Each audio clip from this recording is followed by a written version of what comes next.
first half as the second half this past Saturday on the defensive side? Yeah, the contrast, yeah. First half bad, second half good in simpler terms, but definitely just, trying to find ourselves during the game. Seems kind of been the theme, at least for the defense, a lot this year. And you can look at it two different ways. One, like, why can't we come out a little bit faster? And obviously that's going to be something that we really work on these next couple of weeks. And secondly, it's good that we're responding, that we're able to make those corrections and, put them to work on the field. So obviously, grateful for the win more than anything. And, it's good to go into the bye week knowing we can get a little bit extra work in. Do you have a feel for how much the revolving door of injuries and attrition on defense has contributed to not having as much consistency as you would like, I guess, in your eyes? Well, for me, I think it's really more of a positive, and I say that to say the comparison to last year. I think there was that kind of revolving door you speak of, but just not the same results. And I think, we can't ever control injuries. I think a lot of the guys are committed, to their body, their nutrition, and just trying to be healthy week in and week out. But the guys who are stepping in are stepping up and are playing winning football. Obviously, there's, some performances that, guys will wish they had a little bit better. But, if I compare it to last season where we had much more bigger injury problems, like that door was revolving a lot, faster for us. We're sitting here 8-0, so pleased in that manner. But obviously, want to be able to continue to build the knowledge, in our depth in all positions. And so that definitely speaks to a couple of the inconsistencies we're having for sure. But like I said, definitely a better step, from where we were last year. What are some of maybe the other issues that you feel like have kept this defense from being consistent and putting it all together for 4 quarters? Yeah, I've been asked that question so many times, probably in the last few weeks. It's just from you, whether it be you guys, coaches, parents, whatever. And for the most part, it's been I don't know. As much as I'd love to be able to pinpoint the exact problem, because then we'd attack it. I can't really speak to it. If I had to guess, I'd say it's probably between the ears, for a lot of the guys. And I think for us, it's going to be taking what we learned through the week and really just applying it from the get-go. I think, especially in this past game, like, we knew Schrader was a great dual-threat quarterback and really loved to run the ball. Like, that was something that was not in question, and the coaches did a great job preparing us for that during the week. But it seemed like it took us until halftime to kind of, like, believe it with our own eyes, as a defense. And I think that's where, if, I had to try and pinpoint that, exact issue, I think that's kind of where we have to just trust what we've been studying all week and trust, we're 8, about to be 9 games in now, 9 weeks in. We'll get some nuances because, people are trying to beat us, but, people are who they are at this point in the season, so we really got to trust the preparation and have confidence from that. I think that's kind of where we have to grow as a defense. So if that's the case, then obviously having 2 weeks to prepare for, a good Notre Dame team will definitely help us. After Schrader scored that their third touchdown, but second offensive, you were really animated on the sidelines. You and DeAndre and a lot of people talking. What were you saying? What point were you wanting to get across right there? Yeah, really, it was just I knew we could play better, including myself. I knew that we were just dropping the ball, as far as some of our responsibilities, and that's just not us. It felt like in the first half, both sides of the ball. Obviously, they did great jobs of capitalizing on our mistakes, but the mistakes were coming from us, and we knew that. Really, more than anything, it was just trying to find some energy on the sideline. Positive or negative, however you want to see it. It brought a little boost. You know what I'm saying? So, and we've been to battle as a defense through much thicker issues. So. A little fire, a little spark won't ever hurt this group, and obviously we grew from that moment. So we're all competitors. We want to win. We want to shut everybody out. That's our goal. So anytime we start to deviate from that, frustration is going to come. So that's all it was. But it was all towards a better goal. And I look, the freshman quarterback's getting ready to go out on the field. I'm used to seeing 5 in the offensive huddle, but now you're 5. What were you do? What did you say? What did you go out there to what kind of message? I'll be honest with you. I had no idea he was going out there. I was just in there trying to hype everybody up and tell the offense keep pushing. We're with you. And that's funny you say that because I'm going back to the sideline and I hear the crowd getting loud and I'm like, oh, I guess they're back in the game and I'm like, oh, Cade's in. I had no idea. Wasn't an issue at all though. Obviously. DJ spoke to it. We needed that spark, and Cade definitely has that ability, and the player he is as well. So it wasn't surprising me, but wasn't a problem at all. He did a great job. I guess with all the close games you've had this year, how many more times have you found yourself using your voice and having to get in there, get in people's faces, Yeah. say something? You can ask me about it. Getting in people's faces isn't really me. That's not really how I go about business. Which it works for some. That's just not how I go. So that was definitely out of the usual for me this weekend. But like I said, I think it was positive. But that's all. I feel like I only speak when it's needed. Don't want to be a guy who's just talking for no reason. But definitely want to be heard. When I speak. So. I think as a team, as a defense, like I said, we're taking steps in the right direction. A lot of close games, you're right, but we ended up on the right side of them. And, there's that frustration that's had and, we really want to blow people out and really want to dominate our opponents. But then there's that appreciation of just winning, right? And it wasn't this time last year where I would have done about anything to be 8-0, and I haven't forgotten that version of myself and that version of this team. So, definitely appreciative that we just keep ending up on the right side of this thing for sure. Saturday was another one of those battle-tested games. How do you feel like it helps mold this team into this, and what will be this final stretch of the season? Resilient, man. I said that after the Wake Forest game, and that's what I found out about these guys, the whole team. I mean, as I alluded to it a little bit on social media, seeing their defense, rightfully so, hadn't gotten so many turnovers, but on the field dancing, right? That just put me in a confident mindset from our perspective because I knew what this team was already made of. It's going to be all the way until the clock hits 0, until we done fighting. So when you get that sense of a team maybe thinking they got us beat before it's over, it gives you a little bit more confidence. And that's what I know from these guys, man. They're going to fight to the end, regardless of what the scoreboard is saying. So it's been pleasing. You go into the last stretch of the season. When some teams are tiring out, some teams are really looking at their record, if they're gonna make a bowl, how it's gonna work out in the postseason. We just gonna keep balling, keep trying and striving to get better, and really trying to find our best ball, in this home stretch. In this final part of the season, how important do you think it is to get that bye week before the final stretch? Very important. I'm about to take so many naps this week. It's about to be amazing now, but just getting to work on us, obviously, Notre Dame's the next opponent, but I'll be honest with you, I'm really spending this next week on focusing on myself, becoming better and just us growing as a defense. It's not even worried about the opponent, worrying about the little things, the fundamentals, and the things the coaches are going to harp on, just fixing the small things. I think it's coming at the right time, for us. And like I said, obviously about to have a good road test in Notre Dame, so that's much needed for sure.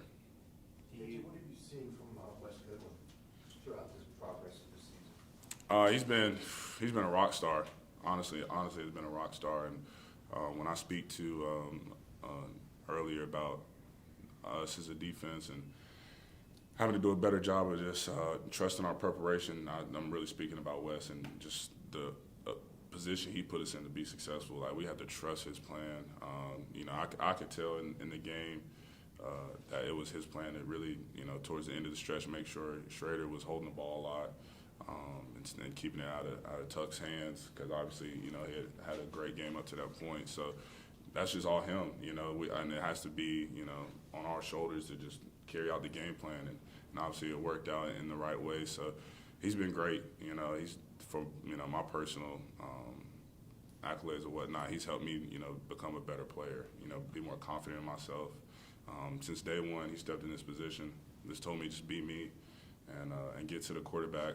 However you see fit. And him speaking, that confidence in me has definitely helped me as a player. So we talk a lot on just schemes and different things that we can do during the week, to apply pressure and get to the quarterback. And it's just great to know that, he's on our side and, trying to allow us to make plays. He's been awesome. He's been awesome. Has he changed much at all? Is he a little bit more fiery at times? Yeah, he can be. He'll get after you now. He's definitely grown into that role as far as being the alpha, of the defense. And the respect has always been there for sure. But there's definitely times where we need to get our butts chewed out for sure. We definitely have earned it a few times these past few weeks. So wouldn't say he's changing. Say he's evolving, but he's still himself for sure. You talked about wanting to shake things up on the sideline and sort of stepping out of your comfort zone Yeah. to try to get some emotion. Does this defense have fewer personalities like that than it has in recent years? Personalities probably fewer, yeah, but that doesn't take away from the leadership. A lot of guys on this defense who just are lead by example guys, and as a good follower, you have to do a great job of paying attention to those leading by example.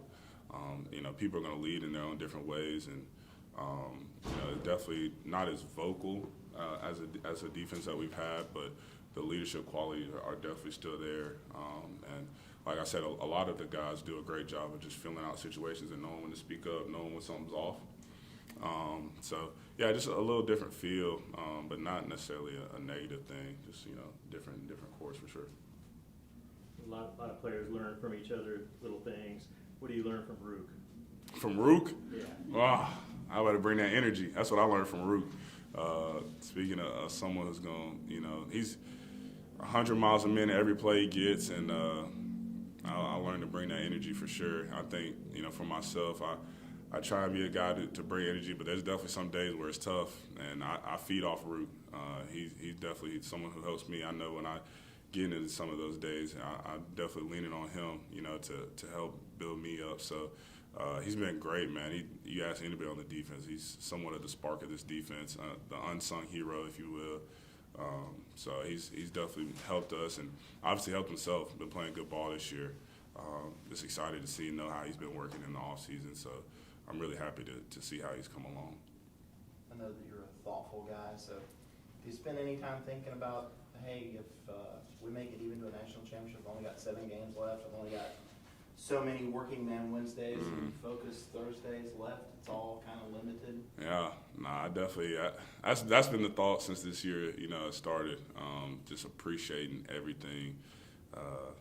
There's not too many people who get multiple, like, senior days, so I kind of took a good trial run last year as far as, how to, appreciate DeRozan and everything, but things as small as just seeing the fans as I drive into the stadium, really getting to watch the support, seeing hearing the crowd, 80,000 strong. Like, that's not seeing some of the games this past weekend. That's not everybody's environment at all. It's somewhat sad that not every college athlete gets to experience something like that. Even if you're an away team, just get to experience a crowd against you or a crowd for you like that. So, not taking that for granted at all. Not taking it for granted for all. So definitely appreciating every little moment. Gonna appreciate this good bye week and getting to just rest and work with the guys, get in the film room and just try and get better. But 100%, every chance I'm getting to spend with the boys, I'm soaking it in. When you talk about some of the inconsistencies being mental and trusting your preparation, things like that, are you surprised that's been the fact, given the experience you guys have defensively, particularly in that front seven? Yeah, I definitely wouldn't. On Saturdays, I'm expecting us to, like I said, go out and dominate. So on Saturdays, it definitely comes as a surprise factor because once again, I know how we practice. I mean, you ask Coach Sweeney and anybody on this team, especially the last 3 weeks, our practice has been stellar as a defense. There's some weeks if practice is off, then we might be in trouble. But outside of, I think we had a pretty rough practice Thursday. But outside of that Thursday practice, we've had some really good practices. And so when you have that good preparation, that's where the confidence comes in to know that you're ready for the moment. And so when stuff gets a little off, it's like you just ask questions like, what could it be? So like I said, that's just my hunch, could be totally wrong. But if I'm right, then we just gotta, work to find and build that confidence, and it could be in guys who just don't have as much playing experience, and I definitely understand that. When you're not out there as much, all you're doing is, learning on the practice field, and then you're thrown out in some pretty critical situations. The first thing any athlete's gonna do is think, I don't want to mess up, because they care about the moment, but we just gotta, shift the mindset for our guys to be, I don't want to mess up, I want to dominate this moment, I want to, dominate my opponent. That's where we need to try and get, because I feel like that's where we are. A lot of us are right now. Is I don't want to mess up, and we just can't attack in that mindset. You know what I'm saying? So that's what in a great bye week we'll be able to grow from that. Any questions on Zoom for KJ? Hey KJ, this is Matt. Can you elaborate just a little bit on kind of what you guys were doing to keep the ball out of some of your hands in the second half? And were you surprised they didn't try to even force feed them more, even with y'all trying to keep it out of his hands? Yes. So like I said, Wes did a great job. Really, I think some of the calls. Obviously, their offense runs through those two. Some great players, and showed his speed on his touchdown versus me for sure. So really just trying to, like I said, keep out his hands. They do a lot of Q counter reads, zone reads, but a lot of things they do is a read on the defensive ends or the defensive tackles, whether it be the midline, because their quarterback can run. It's not just a called run for the running back. And so with that being said, there's defensively, we can predict or give a certain read to make the quarterback keep the ball. And I think that's what Wes was definitely, trying to hone in on towards the end of the game, because obviously Schrader can hurt you with his legs too, but, if we're going to be able to hit somebody over and over again, might as well be the quarterback instead of the running back. So that's definitely, hats off to Wes and really knowing that that's how we wanted to attack them in the second half, and probably was his plan the whole time. And like I said, we as a defense just have to do a better job of trusting his plan and executing it, and it'll all work out. But definitely worked out in the end. And then one more for me, I was just going to ask, Shipley said after the game Saturday that he felt like y'all had a chance to make a statement and didn't really do that with the way you played and kind of being able to put the game away. Just how do you kind of balance being happy to be 8-0 and kind of where you all are right now, but also feeling like you still haven't played 4 quarters and haven't really maybe put it all together for 4 quarters yet? Yeah, that's what it is. It's a balance act, because we want to so bad. I mean, we are working day in and day out to literally just impose our will on the next opponent. So it's tough, but like I said, after wanting to just be better and really stress to the guys like what we have to do to get better, but you have to think about last year and really wanting to be better than what we were, and just to be winning. You just have to appreciate that. I got to see Trevor play yesterday. They had a tough loss, and talked to him a little bit, and just, same thing on that level. You just want to win, man. So it might not be the prettiest, but I'm so happy we're 8-0 going into the bye week, and really just like Ship said, we definitely know that we can do so much better, but at the same time, I have to appreciate being 8-0 for sure. Any other questions? Can you, Okay, go ahead, Jim. I was gonna ask, can you explain the mechanics of how you get isolated on that guy? Was it was zone coverage? Yeah. And they cleared out the You receivers talking about on the touchdown? on touchdown? Yeah. So, yeah, for that one, it was just a call where essentially we call it peeling the back, and if he goes out on a high release, then I was supposed to take him. So, for me, just knowing I have to do a better job of knowing who I'm going against. Obviously, a great running back runs like a 10-3 100. So I got to give myself more space and keep him in front of me, make him catch the ball in front of me, and then have the defense rally around me. I think in that moment, he got on me fast, and I should have done a better job of pushing him out of bounds. But he made a great play, and I knew once I turned around, I didn't have to look for the ball. I said there's no way he's not throwing him this football. So that's kind of what I spoke on earlier. Just doing a better job this week overall on our technique, and I'm at the helmet at I'm not playing perfect either. So I have some work to do, but it's a great play. Yeah.